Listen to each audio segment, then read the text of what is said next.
How's it going, lads and ladies? My name is Kyotic Alex and welcome to something a little different. I've been collecting Sega Mega Drive and PS1 games since October 2015 and I've only recently stopped due to funds. So I thought in this video I would give you guys a gander of what I've been collecting during that time period.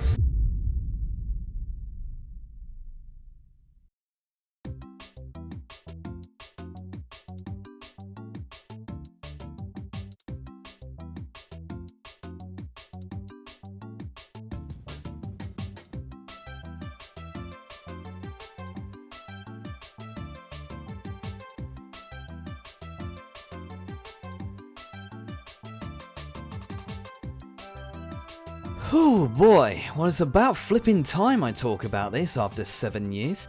So yes, today we're going to be having a look at my Sega Mega Drive and PlayStation 1 games that I've collected from 2015 to present day. But before we get into that, I just wanted to point out something.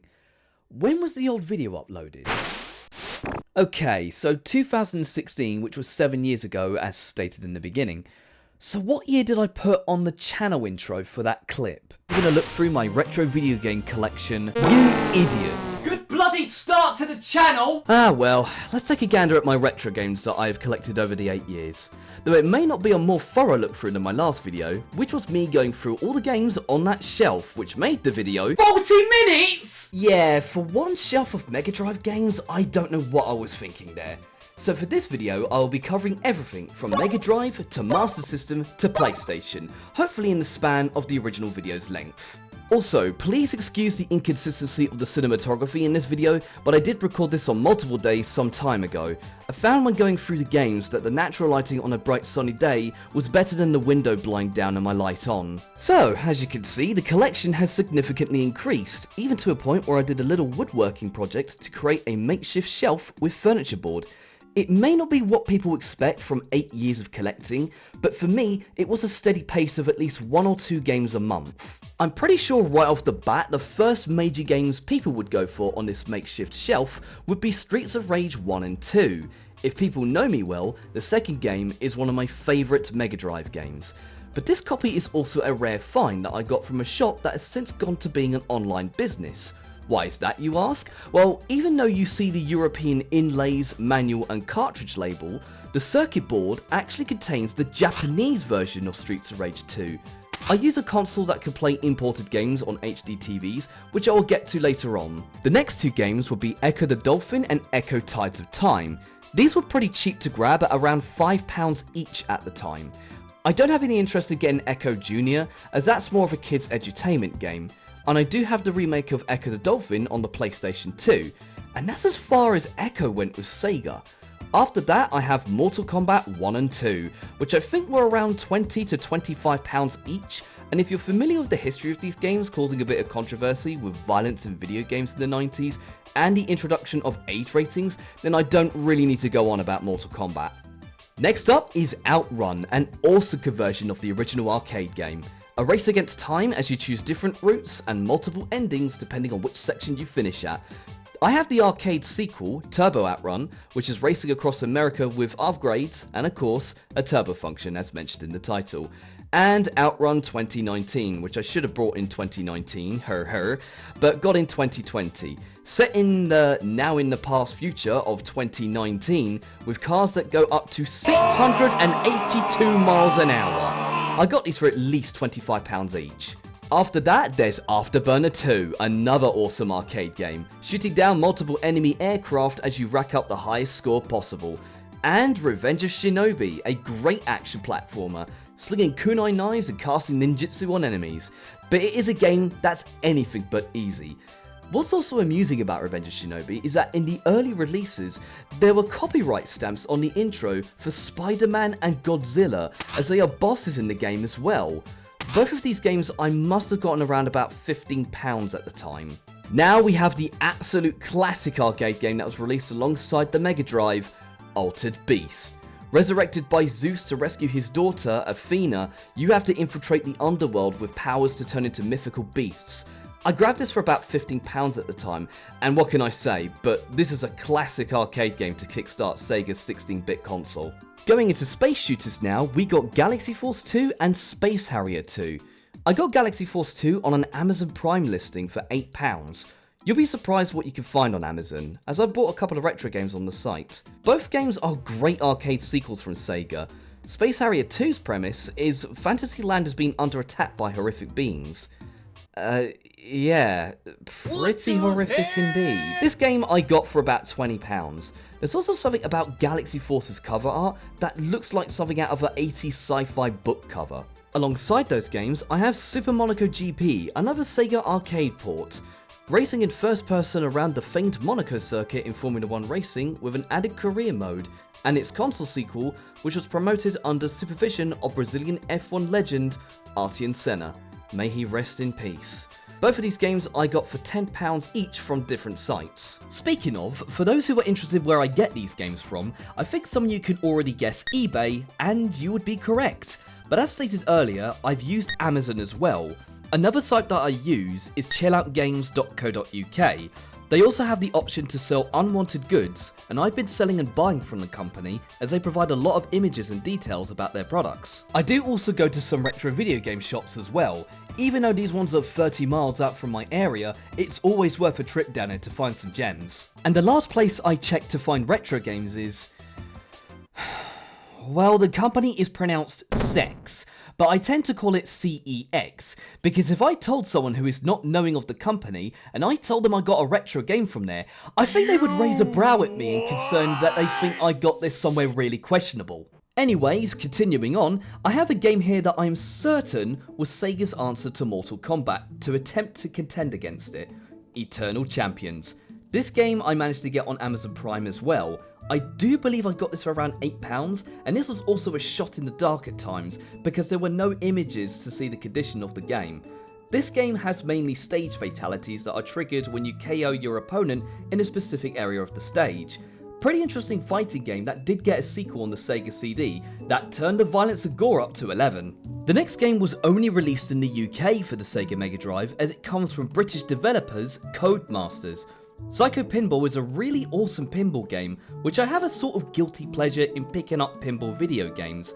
It has multiple tables as shown by this cardboard sleeve, however this is one game I forgot how much I bought for. Some of you are probably wondering, Alex, you have Monopoly for the Genesis. Yeah. Out of curiosity reasons, I got this game for £15, mainly because the game was only released in the US, and I just wanted to get a US imported game. Don't know much I could say about this other than if you played the board game, then you could play the video game. It has this neat little poster still. Next here we have Golden Axe 1 and 2, another great beat 'em up game series. The back of the box of the first two games state that there are 2 more levels included that were not in the original arcade game. These games were about £25 each, and I managed to get them in good condition. You can't go wrong with the second game as well, but don't even talk to me about getting the Japanese only release of the third game, cause yeah, that goes for quite a pretty penny these days. Same goes for the mediocre Streets of Rage 3. Next up is Vector Man, another game that's often on Sega Mega Drive compilation games, and this one I managed to snag for £12 on Amazon once again. A game that pulled out all the stops in using the Mega Drive's hardware to its full potential, with lovely 3D graphics for the first time on a 16-bit console, and it is quite a humble platform shooter too, so you can't go wrong with this one. Now we come on to a game that I vaguely remember my dad playing back in the 90s, which is the Strike series. Desert Strike, Jungle Strike, and Urban Strike. The one I remember fondly of the 3 is Jungle Strike, as I had that game for the Game Boy at the time, and also I couldn't beat the first level of the flipping game. But if you are looking for some awesome helicopter action games, I cannot recommend these games enough. One of the downsides of having these cases at times is the amount of dust that can gather on top of them, which is why it's always good to have the occasional clean of these cases. Street Fighter 2 Special Championship Edition and Super Street Fighter 2 are next. Championship Edition is better than Super for the Mega Drive in terms of speed, and even has a hyper mode. Even though Super Edition has the biggest cartridge size in terms of megabytes and more characters to play, it is quite slow to play at times, on a console that was known to be faster than the Super Nintendo. Speeding through the rest of the first shelf quickly, we have FIFA 95 and Pete Sampras' Tennis. The tennis game I had to buy on top of another game because the site would not let me pay 1 penny when trying to purchase a game with in-store credit. Super Thunder Blade, a pretty meh shooter game compared to its arcade original, and eSWAT City Under Siege, which is a sequel to the original arcade game, which is a pretty cool sci-fi action game starring as a rookie cop and finally getting promoted to being a part of the eSWAT team. Next up, another game I mostly remember for the Game Boy, Road Rash, a really awesome motorcycle racing game, fighting off other racers by knocking them off their bikes, avoiding the cops and other traffic, and gaining cash to get better bikes. Miss Pac-Man. Enough said really, I mean, I'm pretty sure most people have played the classic arcade game. Megalomania, a god game that is a port of the Amiga version. In the US, it is known as Tyrant's Fight Through Time. Being it is a strategy game, I feel it is very much recommended to have the instruction booklet to get an understanding on how to proceed through the game, otherwise you will have absolutely no clue what on earth to do. The downside of these thick booklets that are a little scuffed is trying to get it back in the case without damaging it further, as you can hear in the recording. Oh bloody hell, I get the feeling I'm gonna mess this up now. Oh no, no, I don't want to rip this. Oh god. Oh god, I think I've made a mistake in taking out the instruction booklet here. Oh my god. I can't get the instruction booklet back in. Oh no. Okay, got it back in. The last two games on the first shelf are Strider, a faithful recreation of the original arcade game. Although being quite a difficult game, it is still enjoyable. And the last game I have on the shelf is a port of an Amiga game known as Syndicate, a strategy game in gearing up your cyborg agents, taking out other Syndicate members and completing objectives, and once again has a very thick instruction booklet. I decided not to take it out this time as I learnt my lesson from the last time. Earlier I stated that I use a console that could play any imports on any HD TVs, and here it is. This is the Analog Mega SG. This FGPA console can play games in pixel perfect quality on any modern TV or monitor. This console was imported from America, so I had to pay a lot in delivery and suffer the import tax on top, but it was worth it, just to be able to enjoy my games with a crystal clear picture and no stretching. This also came with a Sega Master System adapter to be able to play the 8-bit Sega games, and contains a game that was abandoned, picked up and finished, built into the system to play. Sadly, the company had finished their final run of the console alongside the Super Nintendo variant and can no longer be purchased from their website. The team are now focusing on a handheld console for all retro handheld platforms. Moving on to the second shelf now, and gee, this seems like a familiar camera shot from 7 years ago.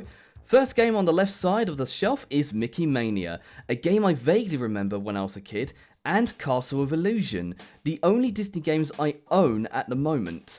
Mickey Mania is a gorgeous looking platformer going through the levels of Mickey's history, starting at 1928's Steamboat Willie. Castle of Illusion is a well-renowned Mega Drive game that even got a remake in 2013, saving Minnie from an evil witch named Miserabelle. And okay, let me make one thing clear. When it comes to collecting retro video games, you will not, I repeat, will not get perfect results every time you collect a retro game. Take it from me, who's had to bite a few bullets in collecting some of these. This is but one of the games. Some will have no instruction booklet, and others might flat out not have the case at all. Bonanza Bros is another arcade port with an interesting cover. It's basically a 3D render instead of handmade artwork. The objective of the game is to collect all the valuable goods in the level and make it to the exit, avoiding all the guards and using your stun gun. The only other time I remember seeing these characters reoccur is in Shenmue as gacha machine figures. Here's another game for the US Genesis, Side Pocket. It's a pool game, so that's enough said about that already, but the music is very jazzy and quite upbeat to listen to. I found out later that this game can actually be played on a European Mega Drive, so I think I got an early copy that did not get a lockout chip later on. I think I got this game for quite cheap as well, being it's an overseas copy. If you want a metal as hell pinball game for the Mega Drive, then may I introduce you to Dragon's Fury. In Japan, it's known as Devil's Crush, which overseas had some light censorship to get rid of the pentagrams. But when you look at the rest of the game and its nightmare H.R. Geiger visuals, you wonder how a lot of visuals managed to not be censored. More racing games. First is Power Drive, a rally game that almost feels like it could be an arcade port. The controls do feel a little slippery at times when turning with this game, and it has some great visuals. It's also pretty fast paced and keeps you on your toes with instructions flashing on screen for upcoming turns and hazards. Then we have Lotus Turbo Challenge, one of the cheapest games that I got out of curiosity since it was only £5. The only thing I could say about this one is it's an Outrun clone, only you can play head to head with another player. It's post-recorded Alex here. Just found something about this game. Behind the instruction booklet, I've only just looked inside it, like thoroughly recently, was this little magazine of all the games that were going to be released in winter of 1992 for the Sega Mega Drive. So it's got all the sports games here, like the hockey and John Madden's football, which I thought that was mainly an American thing over there. Golf, yeah, PGA Tour Golf. We got LHX Attack Chopper, there was Desert Strike and F-22 Interceptor, James Pond, 1, 2, and 3, the aquatic games were here as well, Motley Crue Pinball.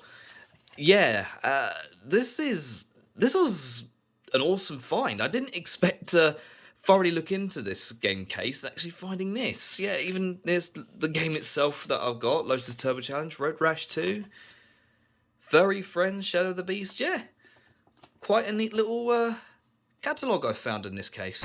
A renowned sports game I had to get my hands on for £10 was NBA Jam. This 2-on-2 basketball arcade game is worth the price, especially for the voice lines when slam dunking the ball right in the hoop. I have a small amount of knowledge of basketball rules, only recently finding out that the UK has a British Basketball League. I learn something new about my country every day. You might think the next game is Micro Machines 2, but joke's on you, it isn't. This is a game that I got bundled with the original Mega Drive when I got it off eBay along with another game, Micro Machines 96. The seller decided to put the game in another case, which was at least good of them. The game is really difficult in my opinion. I'm not saying it's a bad game, cause come on, these are 90s video games, they were meant to offer a good challenge. Just a game that you need practice and patience with. Another game that was remembered with the family is Elysia Dragoon, a fantasy action platformer with some RPG elements. You play as Alyssa with her lightning magic and 4 creatures to help you with unique abilities. You can also level up Alyssa and her creatures as you go along the game.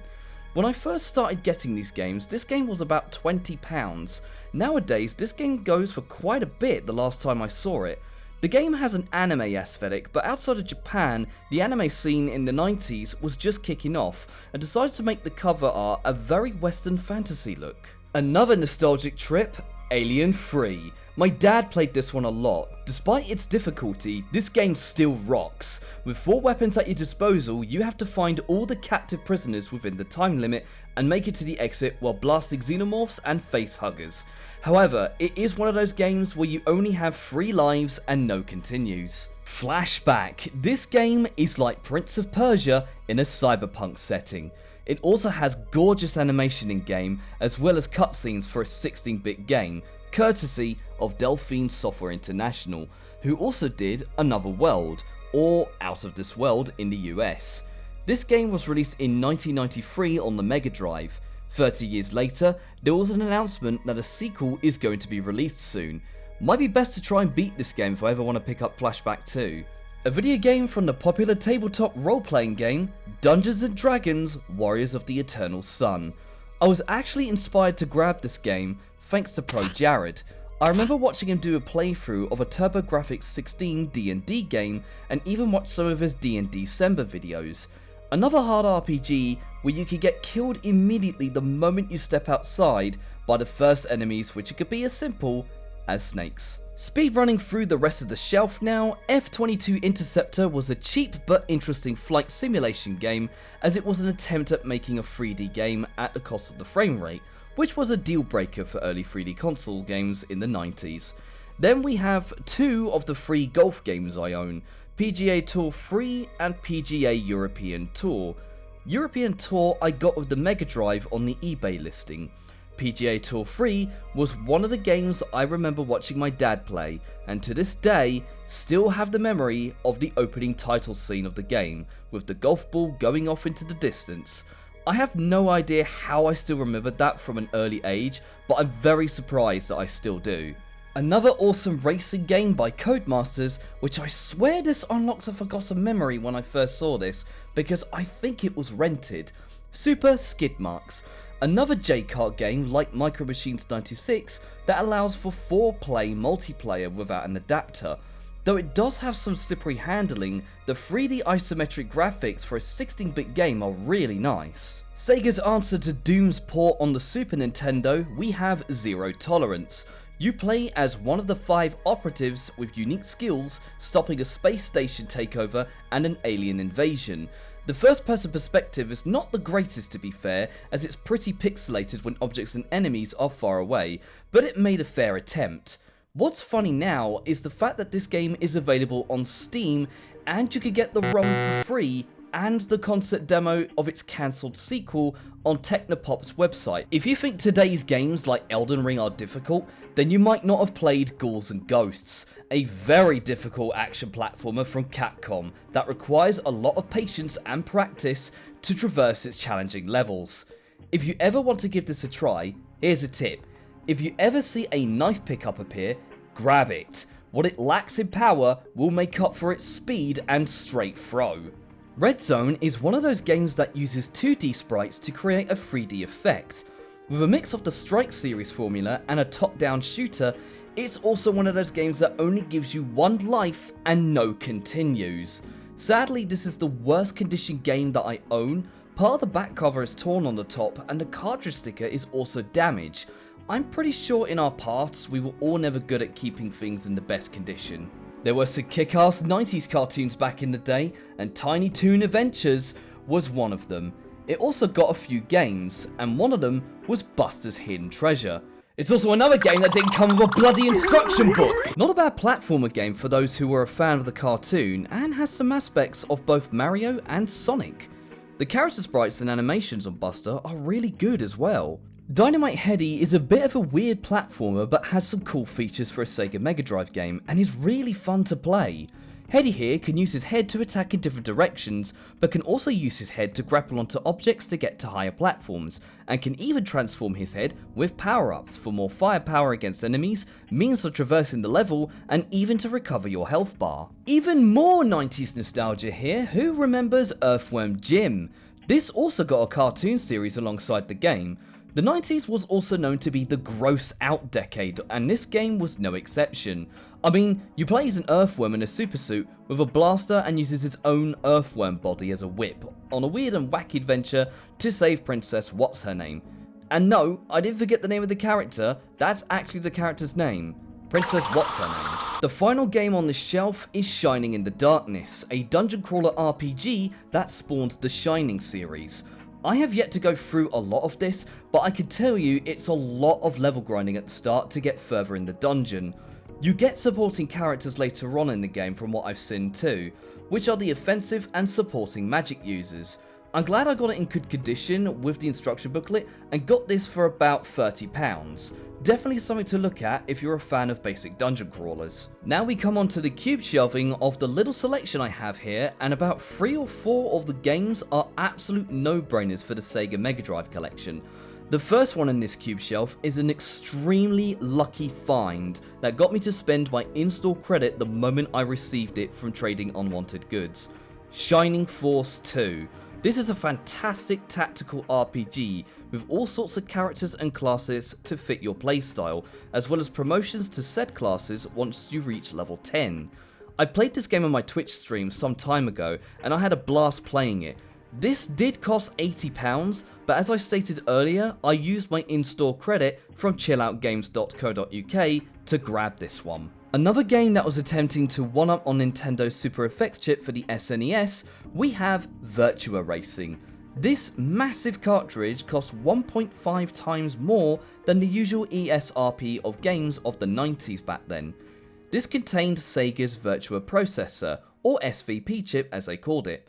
This was used to create 3D effects with 2D imagery to replicate the arcade version of Virtua Racing, and was very well replicated for the time if you disregard the downgrades for the console port. Sonic & Knuckles! Now this game came in cardboard packaging, so trying to find a copy of this in great condition was going to be a bit rare, so I decided to get this one cartridge only. This game is not only a game in itself, but this also unlocked more content for Sonic 2 and 3, using its lock-on technology. Being able to place the cartridge on top of Sonic & Knuckles' lock-on slot, you were now able to play as Knuckles in Sonic 2 and 3, and unlocking the chance to get the Hyper Emeralds in Sonic 3. I also have Chuck Rock with no box as well, as this was a game I got when I first started collecting retro video games and just grabbed it on a whim, as it was one my dad remembered playing. It's a very cartoony platformer game using rocks as a weapon as well as a means of reaching higher platforms. Probably one of the only games I will ever grab that has cardboard packaging here, this is Super Off-Road, the Mega Drive version. I think many are familiar with the NES version of this arcade racing game, but it was released for the Mega Drive. I do believe the reason why this game was put in cardboard packaging was because this is actually an unlicensed game. I managed to snag this at a store when they just put it in the glass case, so I feel I got lucky with this one. For some bloody reason, I decided not to take out and show the other games, but as you can plainly see, I do own all the Sonic games for the Mega Drive. Dr. Robotnik's Mean Bean Machine, Sonic Spinball, Sonic 1, 2 and 3, and 3D are all here as well as the recently shown Sonic & Knuckles. I was very satisfied to hunt down all of these games. You could pick up Sonic 1 and 2 for pretty cheap as well. They were the main staples for the Mega Drive. Oh yeah, and I got a loose cartridge of a golf game called Pebbles Beach Golf Links. Quite rare to find boxed here, so I found this also loose. Alrighty, now finally getting on to the Master System games. Fun fact, this 8-bit console that was stomped out in the US by the NES was actually very successful in the UK and even in Brazil. In fact, Brazil is still keeping the Master System alive today. This here is the adapter for the Analog Mega SG, and showing off the game slotting in with a loose copy of Chase HQ. A really cool arcade police pursuit game where you have to hunt down criminals and smash up their car to complete the stage. There's a bit of a story on why I have casino games. I remember back when I emulated SNES games, and one game in particular that interested me was Vegas Stakes. I then wanted to find out if there were any games like that for the Sega Mega Drive. All I was able to find was a bootleg game and Caesar's Palace. Then I found this game that was for the Master System. Though it did not have the similar charm to Vegas Stakes, it is still a fun distraction from time to time with blackjack and poker. Shinobi, a great action arcade port. The objective of the game is to take out the criminals and rescue the hostages to advance, and after clearing a few stages, you fight the boss of the level. When rescuing hostages, you can get some neat power-ups such as different throwing weapons, melee weapons, extending your life bar, and fully healing yourself. I highly recommend it if you are at least a little bit interested in Sega's 8-bit catalogue. The sequel to Chase HQ, Special Criminal Investigation. In terms of gameplay and objective, it's very much the same as Chase HQ. The newest addition of the game is the ability to have your police buddy lean out of the window to shoot their gun or use the rocket launcher for more effective damage against the suspect. Double Dragon. I'm sure everyone is more aware of the NES version of this game. Here is the Sega Master System version with the ability to have 2 players, unlike the NES version which only had 1 player. It's quite a faithful adaptation of the game and tried to copy the sprite style of the NES version. You can't go wrong with this version of Double Dragon. Now for an absolute lucky find, and was the first game I grabbed for my collection, Master of Darkness. You're all familiar with Castlevania, right? Well, this is Sega's answer to Castlevania. Set in 1880s Victorian London, the wake of Dracula approaches during the Jack the Ripper murders, and it's up to Dr. Social Ferdinand to put a stop to it. I got this game for £30 in great condition from CEX, and was the only copy out of over 200 branches in the UK, and found later that this game goes for almost triple that on eBay. Here's Thunderblade, another arcade port of the same name. This is a pretty difficult game, as one hit can mean certain death with only 3 lives. You deal with aerial and ground units as you make your way to the end of each stage, while changing viewpoints from a top-down view to the third-person view. It's a pretty simple looking game for the system, and I got this for a cheap price as well. Dead Angle is a very interesting shooter set in the 1930s. A game that looks like an on-rails shooter, but it's actually a game you use with a control pad. You play as Private Detective George Phoenix after his girlfriend was captured by the mob whilst on vacation in Italy. There are 6 stages as you take out a number of gangsters and the Superior at the end. The Master System version is the only console port of the original arcade game as well. Now we have eSWAT. As previously mentioned in eSWAT for the Mega Drive, this is the first game before City Under Siege. A port of the original arcade game, this has the concept as well. Gunning down ruffians and taking down wanted bosses to get promoted to the eSWAT team and stop mad scientist Balzar from taking over the city. Now we have Sonic 1, 2 and Chaos for the Master System. You're probably thinking right now, oh well, these must be just watered down 8-bit versions of the 16-bit games. And I can tell you now, you're wrong. In terms of levels and mechanics, it is very much different and has unique features than the 16-bit version. The first game, you had to find Chaos Emeralds in hidden or hard to reach places in Act 2 of the zones, and the goalposts will determine if you enter a special stage, get an extra life, or nothing at all and just move on. In terms of cost, I got Sonic 1 for £10, Sonic 2 for around 15, and I do believe I got Sonic Chaos for around £18 to £20. Fun fact, Sonic 1 for the Master System was the last game to be released in the US. The last 3 games pretty quick are parlor games, which consist of 3 family games, which are Pool, Darts and World Bingo. Not an exciting game, but this came with casino games and this could be grabbed for £2 to £5 at second-hand markets here. Hang On, a really nice and simple arcade racing game as you race against time to reach checkpoints and get as far as possible for the top score. And finally, Putt and Putter, which is mini golf with conveyor belts and switches to activate to get the ball to the hole in as few strokes as possible, almost like a primitive golf with your friends. Hello, it's post-recording Alex here again. I remembered when I got this game and inspected the contents as soon as I got in the car from the shop, I remembered there was a catalogue in here, just like the one in Lotus Turbo Challenge, but instead this one is for the game selection for the Master System. So it shows all the artwork of the front covers for all the games on select here.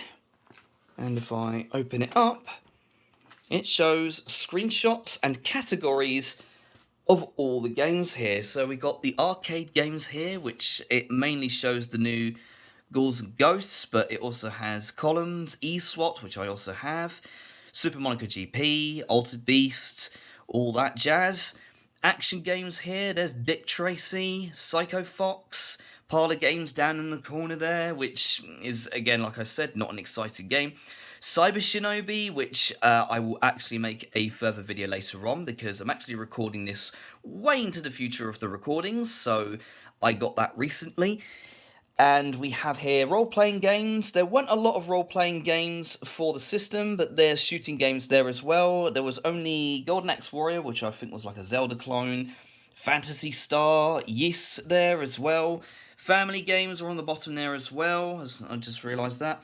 Sports games, there were a lot of sports games for the system. And on the back is the advertisements for the consoles and accessories. So we got the Master System 2, the accessories like the light phaser and the control pad, and finally the Sega Mega Drive, and at the time the recently released Game Gear. This is like stepping into a portal of the past, and this was in 1992, I do believe, according to the back of the box where this game was made. Yep, 92.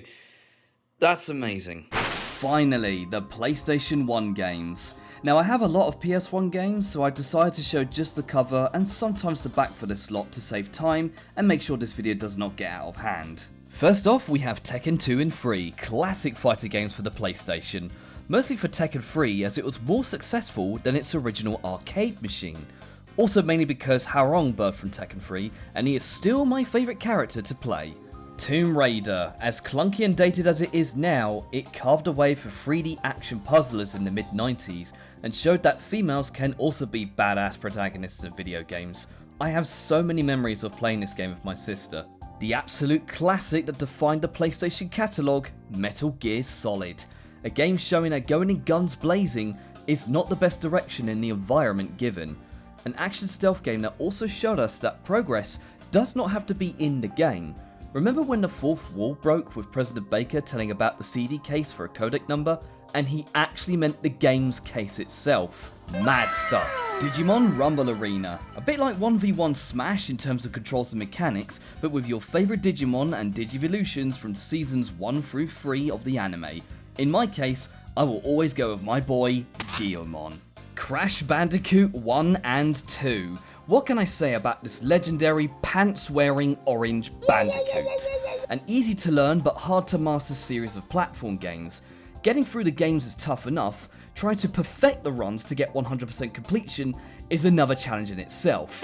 If you are a 90s kid and had a PlayStation, then you had to have had this. He and the other characters were battling to be the main mascot for the PlayStation. Tomb Raider 3, a game that my mum bought me at a car boot sale. Thanks, Mum. I used to have the second game, but that was given away.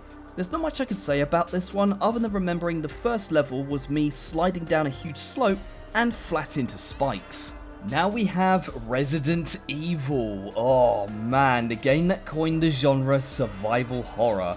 Playing as Jill Valentine and Chris Redfield, you escape from terrors outside into an isolated mansion full of zombies and other biological beings. This was one of the games that got you jumping in areas like the dogs smashing through the windows in the corridor. This is one game where item management was very mandatory as well. Medal of Honor and Medal of Honor Underground are great first-person shooter games for the PlayStation. Set in World War II, you play as a US agent in the first game and a female French resistance fighter in the sequel. The controls for the game are very primitive compared to first-person shooters of today's standard, using the X button to fire, the shoulder buttons to strafe, and R2 and L2 to aim your weapon. Vigilante 8 is a game I grabbed for £15. It's essentially Twisted Metal, but gives it a 70s style twist on it. You are only allowed 3 weapons placed on the bumper, hood, and side of the vehicle. Each car has their own separate special weapon as well, certainly something to scratch the vehicle combat itch. Vagrant Story is another JRPG from Square that I nabbed for £30. A 3D dungeon explorer with battles that involve an ATB system. Once the gauge fills up, you can halt the battle for a moment to attack a selected limb of your enemy, use magic, or items. This is also one of those games where attack combos need really precise button presses to pull off. Another classic that has gone silent these years, Ape Escape. This was the first game to introduce the DualShock controller, using the left analog stick for movement and the right stick for swinging or using an equipped gadget in that direction. Going across all of time after a circus monkey named Spectre gets a hold of a helmet that gives him an intelligent mindset and uses a time machine. The objective of the game is to capture all the monkeys trying to change history whilst going after Spectre. Ridge Racer and Ridge Racer Revolution, the first being the first ever game for the PlayStation, and it was an arcade port. Still, it set out what it wanted to do, which was to show that the next generation of gaming for consoles was here. It's very dated today, yes, but it was a marvel for 1995. Its sequel was an original build with a different track and attempting to fix some things from the original, such as the very wobbly drifting. Continuing with my weird mindset of collecting pinball video games, here we have True Pinball, featuring 4 tables to choose from. This game really tried to push the boat out on pinball simulation, showing off the graphics which looked very lifelike to an original pinball machine at the time. Final Fantasy VIII is the only Final Fantasy game that I have on the PlayStation at the moment, and with the release of the others now on Steam, I'm not entirely sure if I'll grab the rest, but I have heard that this is the least favourite of the 3 mainline titles on the PlayStation series due to its complex Guardian Force system. Also, remember when PlayStation games could not fit everything onto one disc, so they had to put it on multiple discs and let the player know after saving at a certain point to change to the next disc? Another classic that I remember playing a lot as a kid, Destruction Derby and Destruction Derby 2. Though this could be considered a racing game, I like to think of it as a vehicular carnage game, especially for the second game, which can have some insane moments mixed with the backing metal music. Going through the last bits off the collection in this cube shelf quickly, Colin McRae Rally 1 and 2. Games that simulated rally racing going across known international tracks. The modern day equivalent today would be the Dirt Rally series. Really impressive for its time, simulating damage, mud sticking to the car in wet conditions, and dust kicking up in desert stages. Then we have Die Hard Trilogy, 3 games in one from the first 3 movies. Die Hard is a third-person shooter, gunning down terrorists in the Nakatomi building and saving hostages. Die Hard 2 is an on-rails light gun shooter, going through Dallas Airport, the runway, and the church. And the third game, With a Vengeance, is a driving game being vocally directed to the bombs around the city and defusing them before time runs out and New York is blown up. Soviet Strike. This game is a continuation of the Strike series on the Mega Drive. Just like the Mega Drive games, this one is also very tough from the starting gate and requires a level of strategy using the map to find fuel for the helicopter and armor to repair damage. The last game in the series is Nuclear Strike. Blazing Dragons. A good friend of mine was urging me to get this game and I played it on my stream, and I'm very glad that I did, as it was a very fun point and click game. Starring Monty Python's Terry Jones, you play as Flicker as he tries to become a squire to marry Princess Flame by solving puzzles with objects collected. Funny enough, I found out that this game is based on a cartoon series of the same name, and I never knew about that. This game I grabbed for £30. Oh, phew, holy moly! It's a great big pile of bloody censors. That was my best line in the whole game. Croc, Legend of the Gobbos. Oh my goodness, who remembers this? This cartoon Croc with no eyelids and floating eyes was a fun game. An evil baron has captured the peaceful Gobbos, and now it's up to Croc to save them and defeat the evil baron, Dante. Croc did receive a sequel until he went silent again, though there was speculation that he would return someday. The Toka Touring Car Games. My dad was very addicted to these games and I used to watch my dad play these races.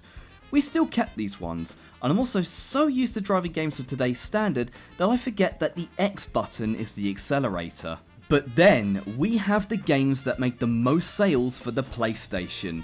Gran Turismo and Gran Turismo 2, selling 10.97 million units.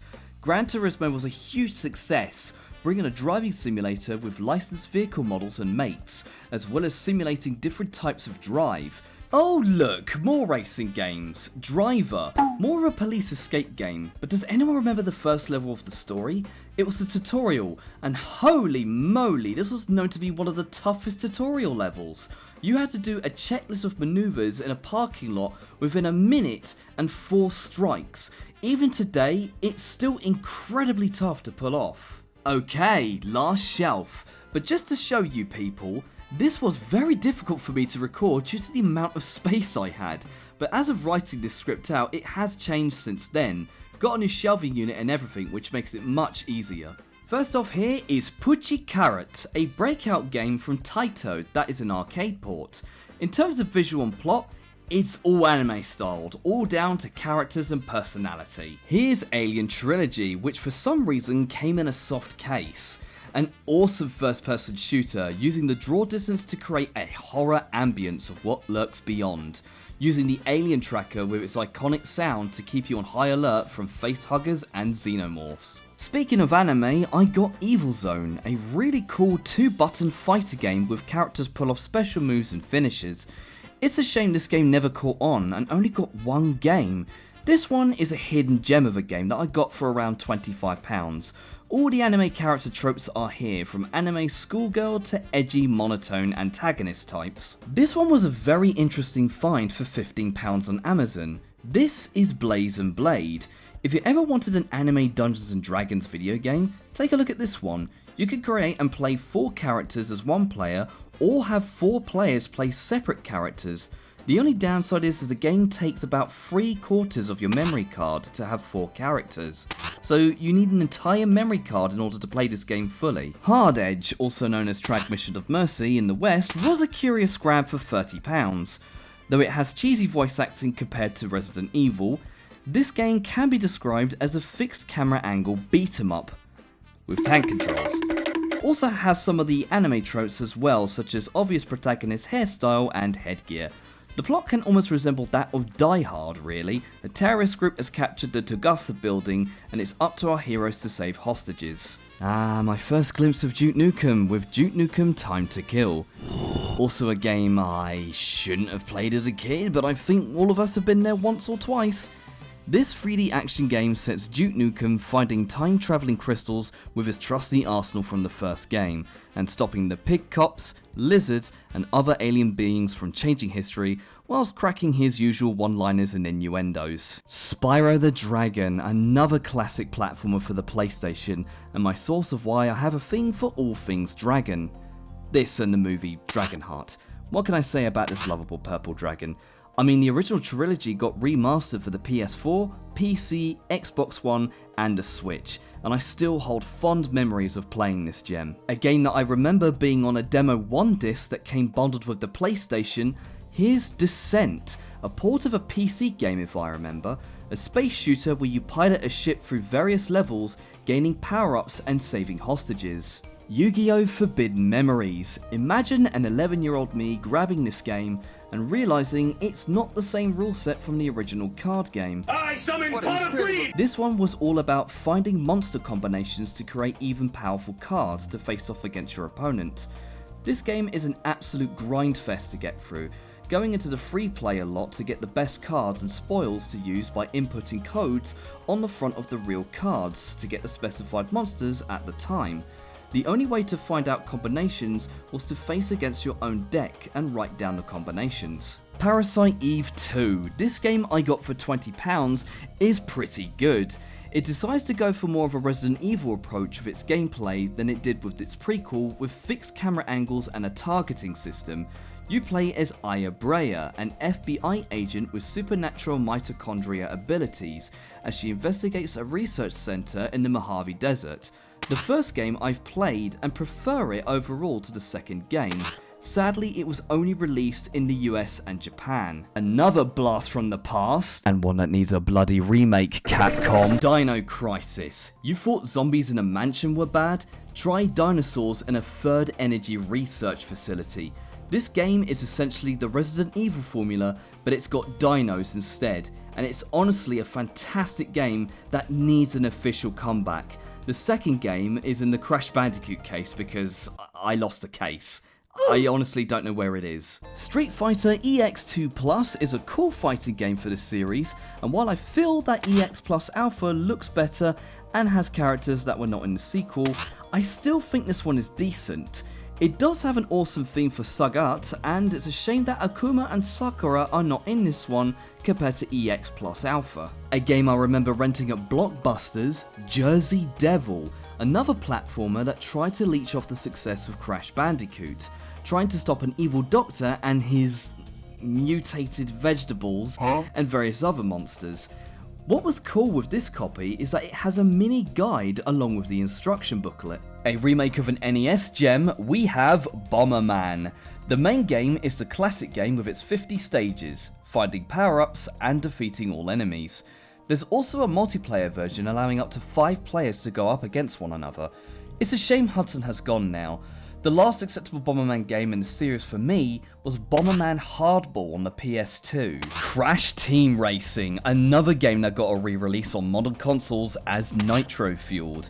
This was Sony's answer to Mario Kart 64 when it was released on the Nintendo 64. It has a story mode for both the protagonist and the antagonist, and was a chaotic time with multiplayer, especially against my family, as we always played this game whenever we got a chance. I actually have no idea why I got G-Police. This is one I won in an eBay auction. You pilot a Havoc gunship through 35 missions, completing objectives in a corrupted city. That's all I really got for this one. I mean, that's exactly what it says on the back of the case. Here is my first dive into the classic Final Fantasy games after playing Final Fantasy VII. Final Fantasy Anthology has Final Fantasy IV and V bundled onto 2 discs.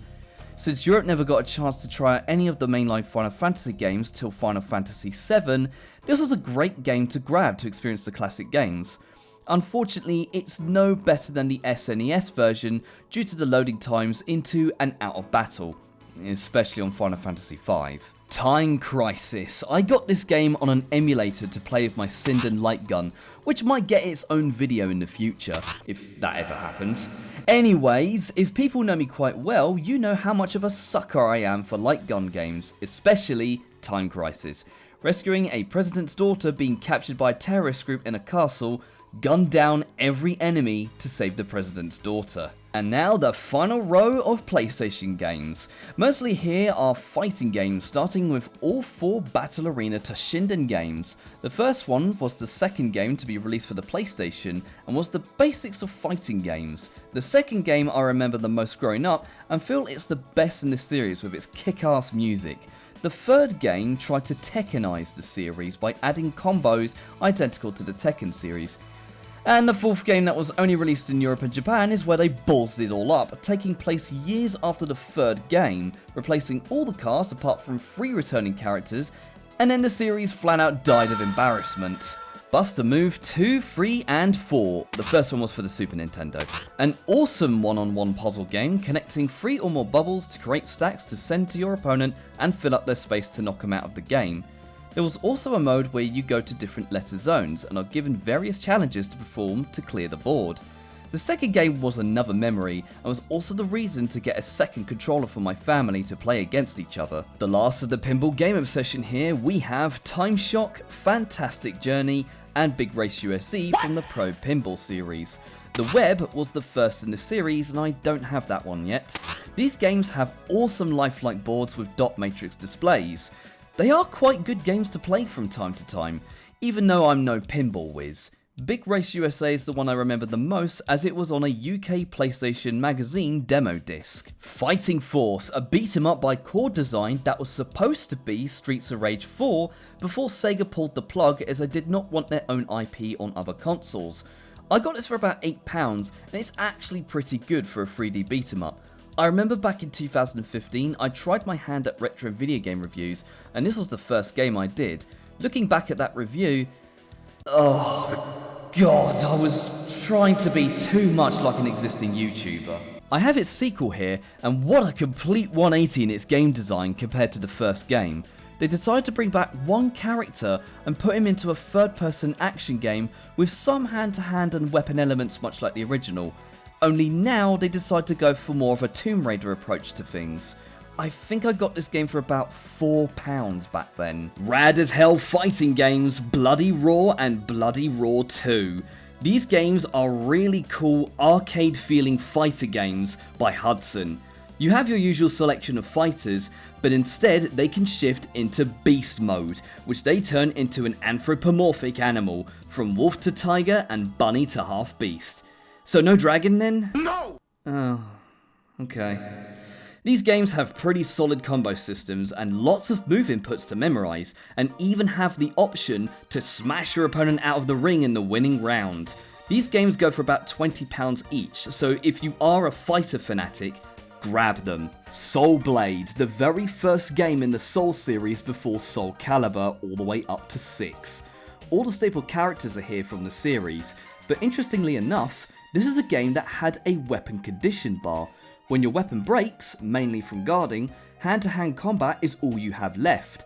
There was also a Edgemaster mode, as it was called, that goes through a multiple path scenario with different weapons to obtain for the selected character. And finally, Bushido Blade, a fighting game by Square that was unique in its presentation. First off is following the rule of Bushido to fight your opponent honourably, meaning to fight them face to face. Otherwise you get a bad ending and cannot continue further. Also, there is no life bar. It's all about landing that fatal blow to a vital part of the body that seals the victory. There are also a variety of different weapons with different speeds and ranges. Aha! It's post-recording Alex for the final time. This time I am showing all of the games that I've collected over the course of producing this video. And today, recording this, is the 30th of August. It has been quite a few months since I did those recordings for this video. And I did state earlier that I now have a brand new shelf, and here it is. Here is the new shelf. I thought it would store more games than my last shelf, but I think it stores just a little bit more, so it's not exactly perfect. But I am glad that I now have some space to actually put all of my video games instead of have them in separate shelves. Alright, we're going to start with the Sega Mega Drive games. Here we have Super Hang-On, an arcade racer based on the original arcade game. This game I think has about 4 difficulties according to that screenshot, which the easiest I think you go through 5 stages and the hardest I think is about 20 stages, I'm not sure.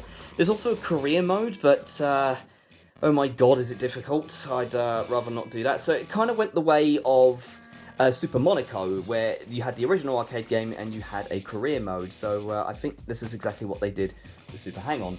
It's still a fun racer. Oh my god, I finally got my hands on this. Phantasy Star 2.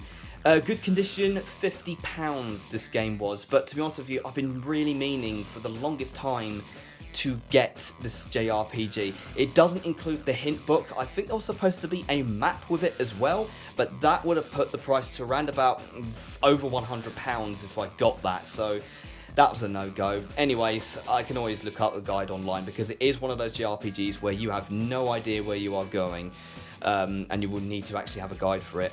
But yeah, I love Phantasy Star 2. I used to have the collection on the Game Boy Advance, which had 1, 2, and 3. This was my favourite out of the 3.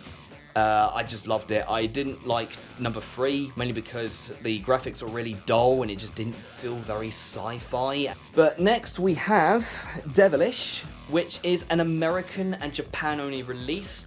In Japan it was called Bad Omen, as I've researched. And this game is essentially a breakout game in kind of the visual style of Dragon's Fury.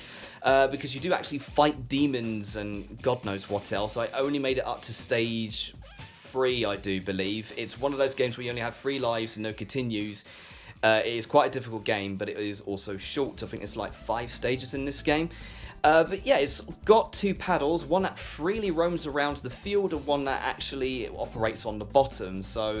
And you can also switch different angles, so there are times you have to move sideways instead of upwards. It's actually a cool game. This cost me about £40, has no instruction booklet, as you can see. But to be honest with you, it's very rare to find a game like this, especially on chilloutgames.co.uk, which is where I got it from. Yeah, I honestly think I snagged quite a good game here, even though it is not complete. Now we go into the PlayStation games. Here I have Felony 1179. This is a game I actually remember on a demo disc again. This is one of those kind of vehicular getaway games where you have to get the objective and then you've got to get away in a time limit. Sometimes you have other objectives such as getting dynamite to blow up a gate to proceed further, and just try to smash the vehicle that actually has the object you need to then get to the getaway spot. The vehicle damage visuals in this are quite to a point where you question how on earth the vehicle is still running. The best thing I will always say is with this game is if you want to have a really good laugh, there is the Vespa in this game. And if you hit some objects, you will go flying, and it is always worth having a laugh. I don't think I've ever completed a mission with the Vespa. I've only completed missions with the cars, but honestly, it's a good fun time. Again, it's a very short arcade-like game, but there are some fun moments of replayability for it. Okay, we have RPG Maker, an American and Japan-only release game. Now, recently, I got myself a HDMI adapter for my PlayStation, which actually decides to not make any of the import games a colourful mess, and I do have this which actually takes out the lockout chip when you insert it, so I can actually play import games in this now. It never worked with composite cables, but now I've got an HDMI adapter, it works flawlessly, and it's so clear now. I got that for £35 on Amazon, and trust me when I say it was worth every penny. And being able to stream with it now, especially I've actually made the settings so it's in a 4:3 aspect ratio, the way these old games were meant to be it's just phenomenal to have, actually. So yeah, I got this game at a retro game shop. They were only charging £16 for it, and yeah, I was very curious to get this because I only remember RPG Maker on PC. There was like RPG Maker 2003, XP, VX, NV, you name it, and of course the new RPG Maker Unite. I don't know if you can tell already as well, but I am trying to do this without a script, and it is very difficult. Let me tell you, it's very difficult to actually do this without a script. But, well, hey-ho, I will continue on, I will improvise. Wild Arms. This is the most expensive out of the games I have here. This was £70, but I did use in-store credit. I was very curious about this because I remember this was on the PlayStation Classic, but there were other reasons as well. One, this predated Final Fantasy VII. Two, this is the first JRPG that actually had 3D battles. And 3, this was inspired by, at the time, the manga Trigun, which later became an anime series. And yeah, all those things definitely got me curious to play this. In fact, I am playing this on my stream. I am playing this on Twitch on occasion, and it's been quite a joy to play so far. And I will get onto the games later of which ones I'll be playing after I finish this, but so far it's been really good to play, I have to admit. I could see this being a really good RPG for the time if it weren't for Final Fantasy VII being released. And the final game for the PlayStation lot is Street Fighter EX Plus Alpha. I finally got it. I did say at the time that I still feel it is better than its sequel, and I stand by that, only because I just think visually and character-wise, it looks just much better. And the fact that it's got Sakura and Akuma in there, and quite a few characters that I do prefer overall in this one that went in the sequel. I don't have EX3, that's for the PlayStation 2. I may end up getting that at some point, but I have heard that the game mode entirely is a bit different. It's one of those games where you do team battles and that. Okay, I also have a loose copy of the Cyber Shinobi. I said in the last post-recording that I recently got a hold of this, and here it is, cartridge only. But that's okay. I got curious to grab this because I only feel that it is the only Shinobi standalone game that was released for the Sega Master System, so it never got a 16-bit port as far as I know. So I got curious about this. I haven't played much of it because I think it's a little bit faulty, but it works on occasion, and it is interesting to play. It's interesting to see a Shinobi game that wasn't released for the Sega Mega Drive, so it was worth it. It was about £4 for the standalone. Right, I am cheating a bit here, but I do have 2 of the Dot Hack PS2 games. I recently got these on eBay. I recently started trusting eBay again, and it's been really cool. Like, I got this one for £20. It was just a straight up buy. This one, I just decided to put out a bid because there were no bids on it, and it was going to end in 4 hours. No one outbidded me, so I actually won the game, and this is in great condition as well. It's got everything there. It's got the manual, it's got the game, and it's got the anime DVD as well. It's all in great condition, so even though it was £40, still think it was worth snagging. So yeah, I think that concludes all the games, and it makes this video up to date now. And with that comes the final curtain call for this video. I've come to realise that this was a much bigger task than I anticipated. Even so, I have enjoyed my time getting everything prepped for the video, despite my very slow progress. Regardless, I hope you have enjoyed this video of my retro video game collection that I've been meaning to update after the last video 7 years ago. Until then folks, thank you for watching, and I hope you have a good day. Take care.